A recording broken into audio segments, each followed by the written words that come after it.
Hello everybody, E here. First and foremost, I want to apologize for last week. There should be an Is It Nasty video up, but we shot all these videos this week. I want to apologize for not being here last week. We had a snowstorm, our power was out for 22 hours, and other things popped up in life. I got a book release coming up tomorrow, well, tomorrow now, which would be Tuesday. You guys aren't going to see this video till Wednesday. Anyways, but today, we're back for another Joe Hill review, and today we're talking about The Fireman. When I first finished this book, I liked it. Didn't love it, I liked it. It was alright, but then I slowly started to figure out that the things that I liked about it were completely fanboy based. What I mean by that is, Joe Hill borrowed so much from other authors, that when I finally sat down and started writing a list of everything that was not his creation, was not his idea, the stars just started falling off. At this time, as of recording this, I am at 1.5 stars on this book. I was at 2 before recording this, but the more I think about it, the more angry I become. Now, the story itself, you're going to find 3 different schools of thought here. You're going to find your Stephen King fans, you're going to find your just readers happen to come across this book, blindly, and you're going to have your not Stephen King fans.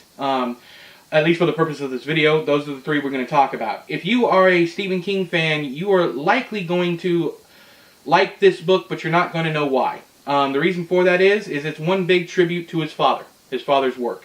You go through this, and we can start right off the bat with the dedication. I'm going to find it. It says, "To Ethan John King, who burns bright." Well, in The Shining, Stephen King wrote, "To Joe Hill King, who shines bright," or something like that. Anyways, that's only one thing. Now what I'm going to do is I'm going to go into spoiler territory.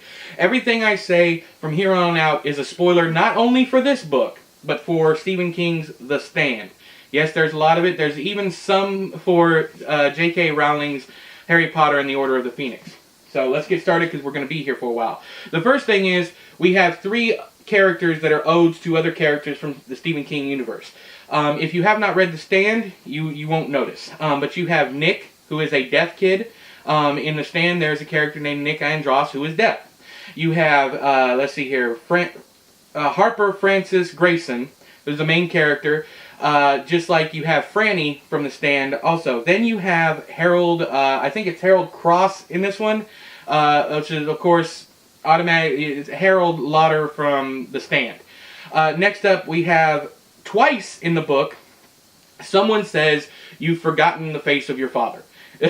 So that right there puts this book, The Fireman, Joe Hill's book, on the path of the beam.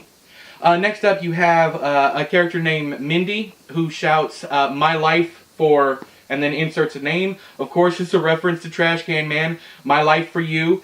There's a face in the fire, a la Sirius Black in, I'm not sure which Harry Potter book it is, but I know maybe in more than one, Sirius pops up in the fire and talks to Harry. I have even more. There's the, let's see here, other Potter points are female dictator type character who is unbending and ruthless, much teen angst from Allie, a secret society that might as well be called the Order of the Phoenix because the fireman creates an actual phoenix with his powers, a wizard, or in this case a burner, that comes into their own, starts learning how to use their own powers. This book is built exactly like Harry Potter and the Order of the Phoenix. I probably wouldn't have noticed had Joe Hill not said somewhere in the book, I don't know if it's the end of the book or the beginning of the book, that he thanks J.K. Rowling for for showing him how to build this book. I'm like, well, yeah, because it's definitely the same book, unfortunately. It's built the exact same way as Order of the Phoenix. Unfortunately, I didn't like that book in the Harry Potter series. Next up, you have a reference to Tom Gordon in this one, which is, of course, a reference to Stephen King's The Girl Who Loved Tom Gordon.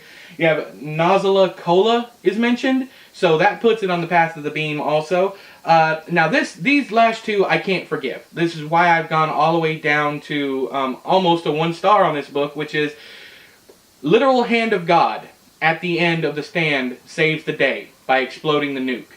In this one, the literal, well, it's not a literal, it's a figurative hand of God that saves the day. Maybe not even figurative, but somebody creates, I don't want to get too far into the spoiler, but somebody creates a flaming hand to save the day. Then we have John Rockwood's fall into the broken overpass, or the whole fire truck. Of course, Stu Redman ends up falling off of a collapsed overpass.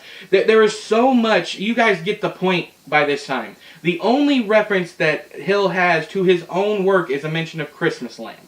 Now, this book, for me, the reason why I liked it so much to begin with is because of all the Easter egg hunting I was doing. I didn't really care much for the story at all. This was like going through a Where's Waldo for me.